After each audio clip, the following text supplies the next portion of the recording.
Welcome back, mga kaaldab. Ito na naman po ang inyong lingkod, si Mr. Destiny.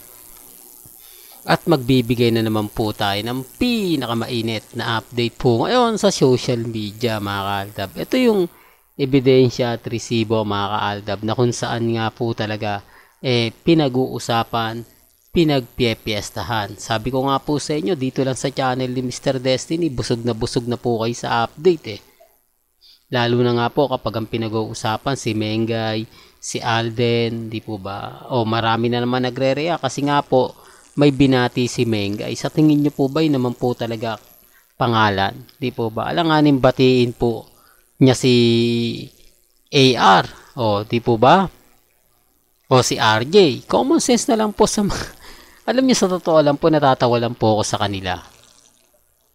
Yung sinasabi sa akin na ganito, yung ganyan, natatawa lang po ako. Alam niyo kung bakit? Wala naman po ganap na ganun Di po ba? Gasino lang yung sinabi, wala namang binanggit na pangalan ni congressman, etc.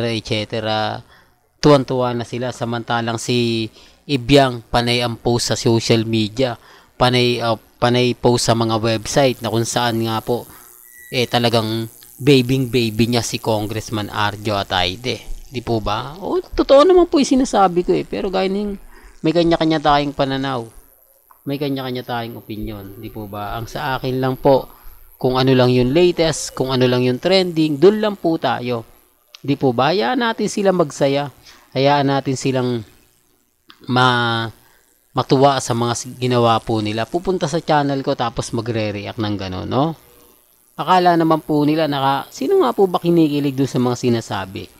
Sino nga po ba yung masayang-masaya dun sa sinabi ni Main Polkerson? Doon pa lang masaya na kayo. Hindi nga nagpo-post yung iniidolo nila, si Congressman Arjo.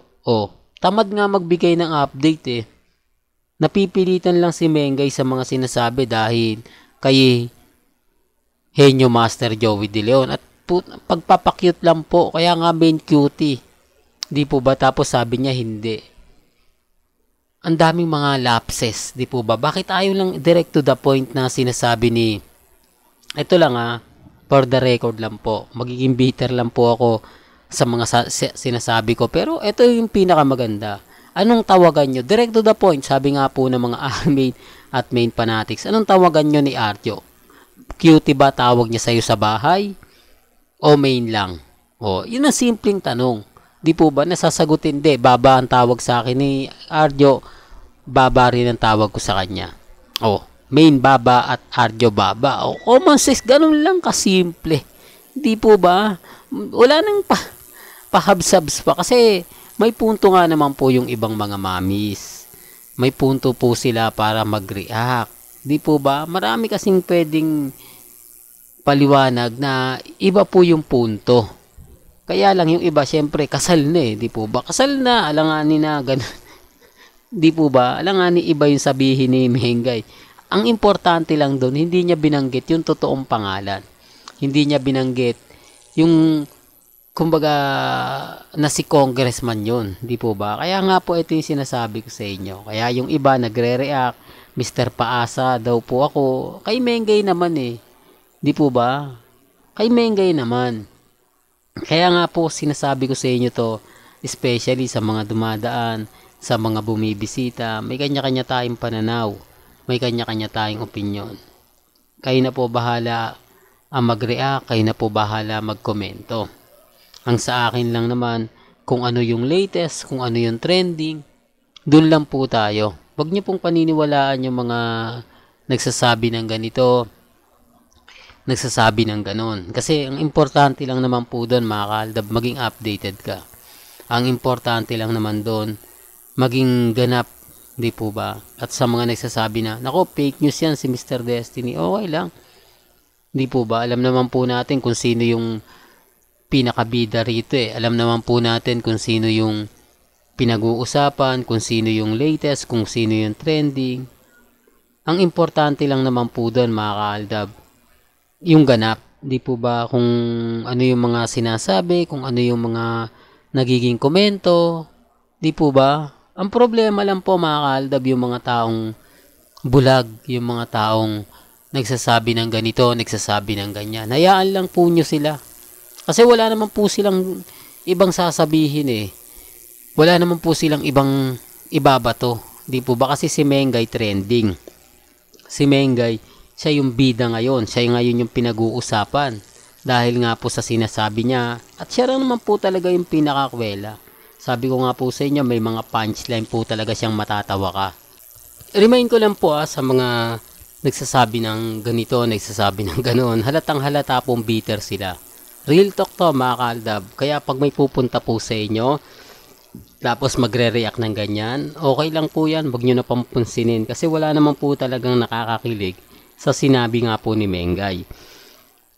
At sa mga sinabi ni Henyo Master Joey De Leon, wala naman pong direktahang sinabi na pangalan, di po ba? Although sabihin natin, yun ang tawagan di po ba? At least hindi siya literal, di po ba? Hindi siya literal na binanggit ni Joey De Leon yung pangalan niya, hindi niya binanggit yung kabuuan, di po ba? Yan ang isa sa logic lang, di po ba? Simple lang po mga kaaldab, pero bakit maraming nagre-react? Maraming tuwan-tuwa kasi nga po sabik na sabik po sila. Kasi hindi naman po talaga sila binibigyan ng update Wala naman pong nagbibigay ng mga kaganapan po sa kanila.